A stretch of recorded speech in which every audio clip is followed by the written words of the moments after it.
Essa com certeza é a parte mais crítica, eu diria, do operador de checkout, porque associado com a repetitividade, são dois fatores de riscos os mais penosos, digamos assim. Então, conforme a gente vai ficando experiente, tendo experiências na ergonomia, a gente vai fazer novas análises ergonômicas, a gente já bate o olho, a gente consegue ter aquele feeling, aquela memória de saber, nessa atividade, nesse cargo, que mais pega é isso e isso. E no operador de checkout é a manipulação de mercadorias por conta dos pesos e da repetitividade, e também a questão psicossocial, né? Porque tem cliente mal educado, às vezes o ritmo de trabalho está muito alto, a gente já vai falar sobre isso, e aí acaba pegando, né? A gente consegue identificar antes de analisar o que é mais o que com certeza, a gente não é regra, né? Cada empresa, cada cargo é diferente, mas a gente consegue ter esse feeling já,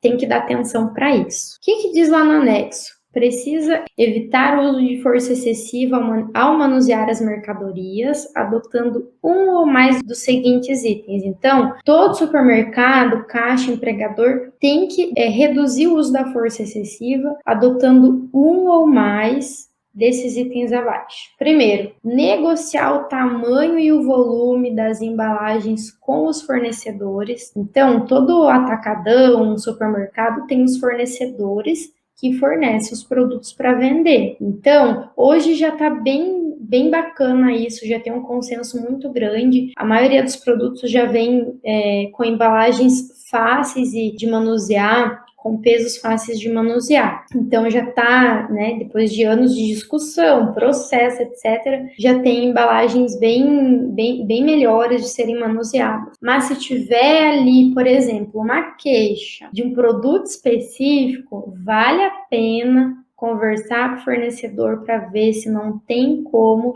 melhorar aquela embalagem ou diminuir em porções. Isso entra a parte do consumidor, que geralmente menores frações fica mais oneroso para nós clientes que compramos, mas tudo é questão de conversar. Nas análises que eu fiz, o pior, né, até hoje que a gente avaliou, eram os packs de caixa de leite, que vem 12 litros, né? Então, mais ou menos 12 quilos ali tem que ser manuseado. E aí, no treinamento de operadores de checkout, que você vai ver no último item, que é obrigatório fazer treinamento para todos os operadores, todos os caixas, no treinamento eu orientava nunca elevar esse pack de 12 quilos, né? De 12 litros de leite, sempre arrastar, porque o arrastar, ele exige menos força muscular, menos impacto, né? E sempre com contração do abdômen para proteger a lombar. Então, puxa o ar, começa a soltar, contrai o abdômen e aí puxa, arrasta esse pé. E outra coisa, item 3, formas alternativas de apresentação do código de barras ao leitor. Então, antigamente, ainda a gente encontra, mas não é tão comum. Tudo que passava no leitor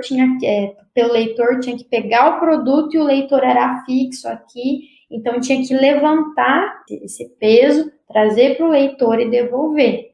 Hoje a maioria, isso é muito bom, a maioria dos supermercados, o leitor ele se movimenta. Tem uns que nem fio tem mais, né? Não tem nem cabo, outros têm um fio, então não precisa trazer esse peso para passar, né? O leitor vai até o peso, até esse produto, passa e aí ela arrasta para continuar. Esse 2, uso de equipamentos e instrumentos de tecnologia adequada, esse é um exemplo, né? O próprio leitor tem uma tecnologia, ele é adequado para buscar aquele peso e fazer a leitura do código de barras, não precisa mais ele levantar, manusear esse peso. E também disponibilidade de pessoal auxiliar quando necessário. Então, está tendo muita demanda de ensacamento, etc. Tem que ter equipe reserva para auxiliar. Tá? Outro item aqui, o empregador deve adotar medidas que evitem que o ensacamento de mercadorias esteja no ciclo ordinário e habitual dos operadores. Olha só, gente, no supermercado a gente tem o caixa, que é o operador de checkout, que é um cargo, e a gente tem um outro cargo que é o ensacador.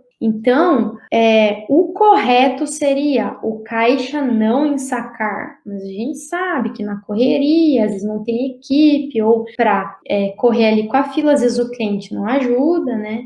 O caixa acaba fazendo. Não é um problema a questão jurídica ele fazer, mas o correto ergonomicamente era ele não fazer. Então, o que ele está falando aqui nesse item? Que precisa procurar medidas e adotar medidas que façam com que esse trabalhador não seja de forma ordinária, habitual, ele ensacar também, porque veja só a grande diferença que dá. Se ele passa a mercadoria, é uma vez, e aí ele devolve na esteira. Se ele passa, coloca e embala, é tudo dobrado. Se ele ensacar, é todo aquele peso, aqueles movimentos repetitivos em dobro. Então faz uma grande diferença ter alguém para ensacar. Por isso que uma dessas medidas, né, para não tornar isso habitual do caixa também ensacar, é manter no mínimo um ensacador a cada 3 checkouts em funcionamento. Então, se tem 3 caixas em funcionamento, o ideal é ter um ensacador cobrindo ali esses 3, no mínimo, tá? Uma outra medida, proporcionar condições que facilitem o ensacamento pelo cliente. Tenho certeza que a partir de hoje você vai fazer questão de sempre ensacar todos os produtos, né? Pode ser que você já faça isso, mas caso você não faça, você vai começar a olhar isso de uma forma ergonômica diferente. Você está ajudando e muito aquele caixa quando você, cliente, está ensacando, porque você está tirando o dobro.